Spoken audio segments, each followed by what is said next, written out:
essa temática, ela é muito recente. Muitos lugares ainda mostram restrições.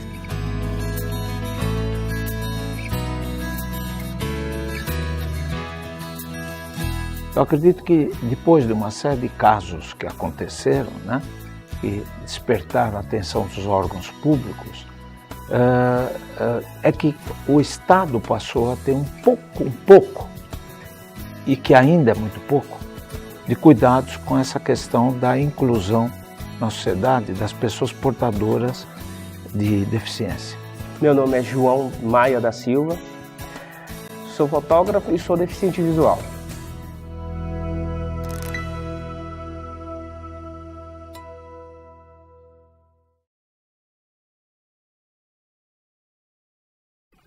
Por falhas anteriores e até de postura governamental, de prática de política pública, não era comentado isso. O que havia eram medidas adotadas positivamente em casos esporádicos. Eu diria o seguinte, que do ponto de vista até da atenção sociológica, quem iniciou isso foram instituições privadas, que tiveram, por motivos mais diversos, né, não só de deficiente visual, mas de outras instituições que faziam algumas campanhas, recorriam aos órgãos de divulgação, né, na televisão, no rádio, principalmente na televisão. Então elas tomavam a iniciativa, começaram a tomar a iniciativa de fazer campanhas, né? Dá licença, eu ouvi você falar que é surdo. Quero ajudar você que é surdo, tá bom? Obrigado. Então. 20 reais. 20. Ó, 20 reais. Entendeu? Você não quer outros livros, assim, livros da livraria? Espera um pouquinho, não tem desconto pra Meia porque ele é surdo. Desconto pra você, viu? Porque deve ter desconto pra surdo. Pra não cair, viu? Tá bom? Vai. Tchau, amor. Coitado, né?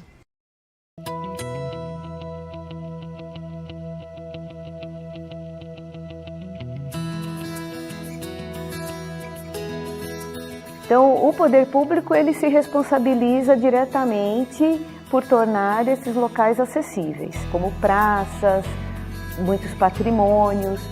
O que cabe à iniciativa privada, como hotéis, restaurantes, alguns pontos turísticos que são administrados pela iniciativa privada, eu acredito que muitos lugares, principalmente no Brasil, eles já estão sensíveis a essa necessidade, por vários pontos de vista.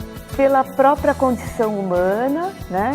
A sensibilidade de dar acesso àquele que tem a intenção de visitar um lugar, de consumir aquele hotel, de consumir um restaurante que tem características turísticas, e também pelo próprio ponto de vista de negócio.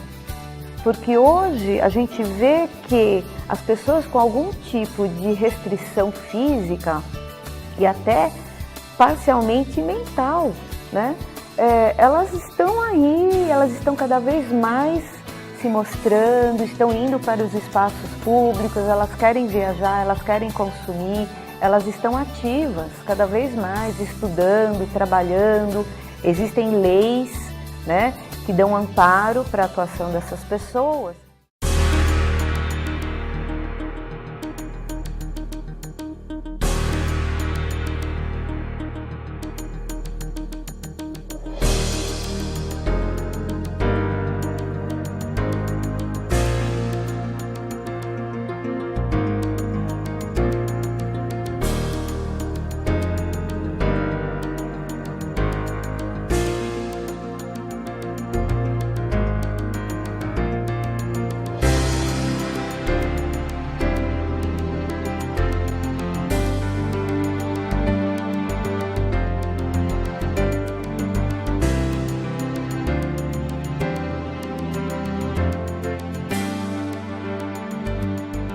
Falta muita coisa, né?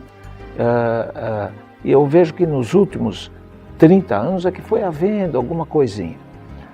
Aí, hoje, existe uma série de normas que o Estado adotou, né? Inclusive sobre algum tipo de... querendo promover a inclusão. Existiu a lei aí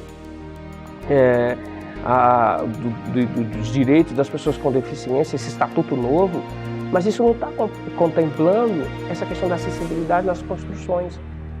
Então, foi vetado isso. Poxa, quer dizer que as construções, tipo um CDHU, Minha Casa Minha Vida, deveria vir com acessibilidade nessas construções. Foi vetado. Isso é triste.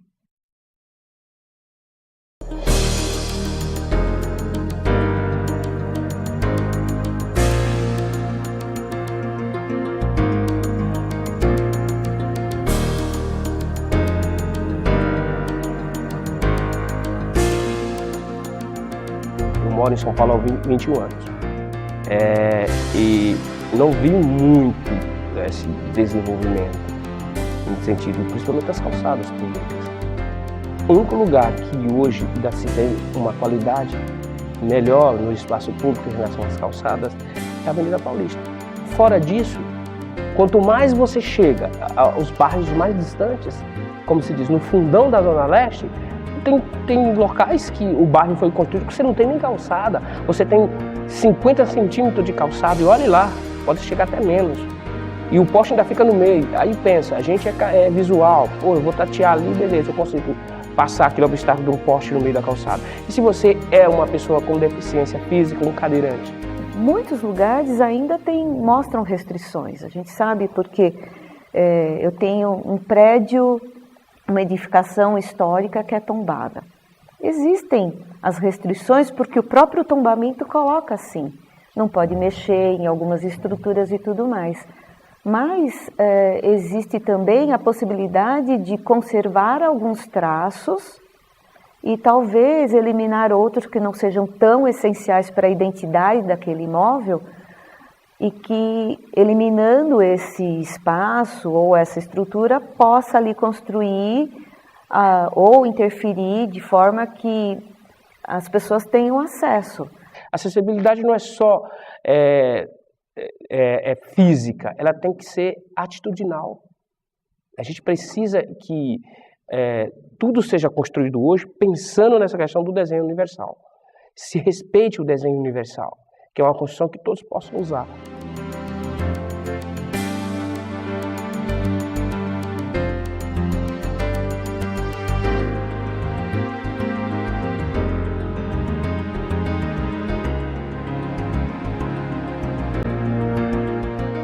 Então, não discriminar. Porque, por exemplo, criança que é uma portadora de síndrome de Down, né? Lá atrás, ela ia para a escola especial quando ia. Né? Então, não havia inclusão. Havia ao contrário, era quase que um apartheid, né? Porque ficava isolado. Né?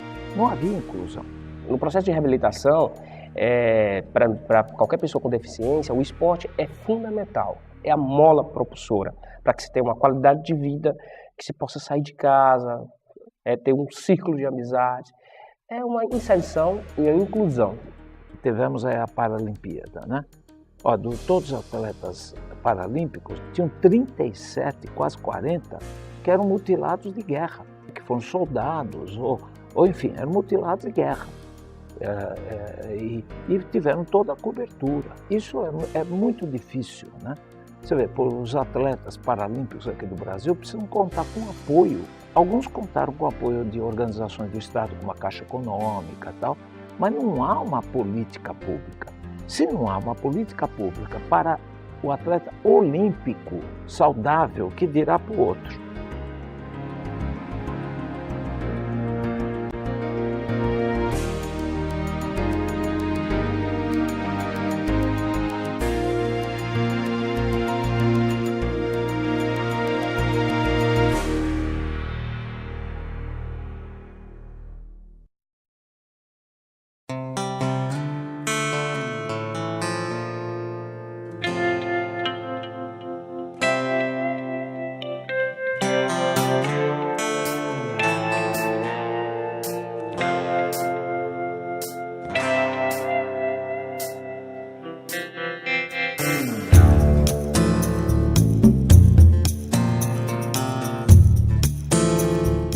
Hoje o pessoal passou a colher, passou a trabalhar com isso. Nós temos alguns locais, algumas localidades turísticas que isso já está a nível sistêmico, que já parte do poder público, que envolve a iniciativa privada. E como o produto turístico ele é uma cadeia produtiva, o turismo depende de vários elos. Um hotel não vive sozinho, um restaurante não sobrevive sozinho, um pacote turístico não é feito de um elemento só. Então o poder público ele vai incentivar essa visão sistêmica e essa integração entre os elos da cadeia turística. A gente tem, por exemplo, Socorro, aqui no interior do estado de São Paulo, tem Bonito, no Mato Grosso do Sul, que já existe uma preocupação do trade turístico e do poder público de receber esse público. Eu quero ter direito a ir para o cinema e ter um filme com audiodescrição. Eu quero ir para o teatro e ter o direito de assistir aquela peça com audiodescrição. Eu sou um consumidor, eu pago meus impostos, então eu tenho o direito de usufruir dessa acessibilidade. Não é porque alguém é bonzinho e vai fazer alguma coisa no sentido de que eu tenho que ajudar a pessoa com deficiência porque eu sou bonzinho. Não, a gente é consumidor, a gente quer ter esse direito que outra pessoa tem, de comprar um livro e esse livro vir em formato digital, ou se a pessoa lê em braille. Então isso para mim é inclusão.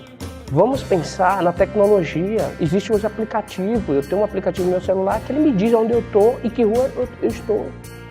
Por que o serviço público não usa essa tecnologia?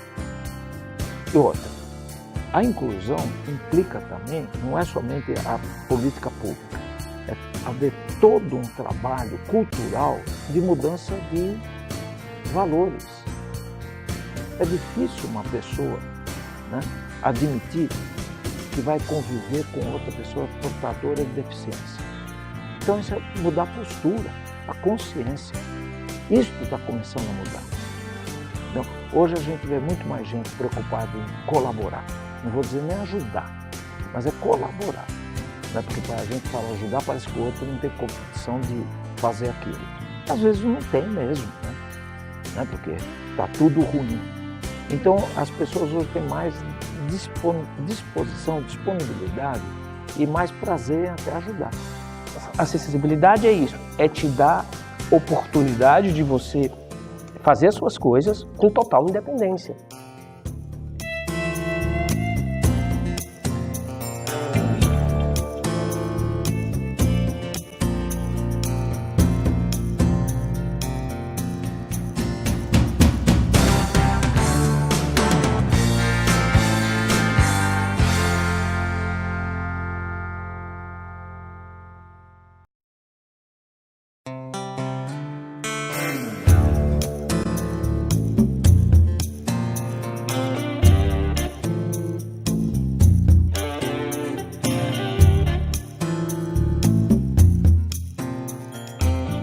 E aí eu vou finalizar tudo isso dizendo a seguinte frase: inclusão é a possibilidade. A inclusão ela só existe de uma forma em geral quando se há respeito às pessoas com deficiência e quando a gente constrói tantas partes, na parte da arquitetura ou como a parte da tecnologia, aparelhos ou construções, pensando nas pessoas com deficiência. Para mim isso é inclusão.